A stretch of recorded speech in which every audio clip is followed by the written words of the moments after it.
Guys, good evening. So, ito, may in-upload na naman akong video. Ito, galing ito sa isang shipyard. Ang magandang example to para sa ating spot the hazard. So, actually, ang length ng video na to is 11 minutes. Ikakat natin every 30 minutes. Tapos, himay-himay natin, no? Bawat topic. So, ngayon, ang games natin is spot the hazard. Okay? So, gumagawa sila ng hot work.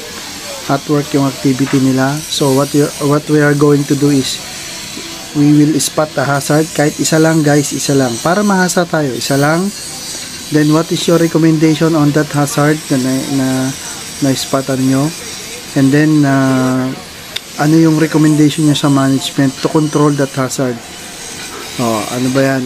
Kailangan ba ng PPE, kailangan ba ng financial requirements ba, o kailangan may building equipment, ganun ba guys? So parang nagninibos kayo, hindi ko alam kung nakapagnibos na ang lahat. So anyhow, ito yung yung tinatawag na risk assessment sa IOS. So spot mo yung hazard, magbigay ka ng control, magbigay ka ng recommendation, at paano mo masasabing effective yung recommendation mo, okay, at paano mo ma-monitor yung recommendation mo na control measures. Okay guys, see you in the comment, like and share.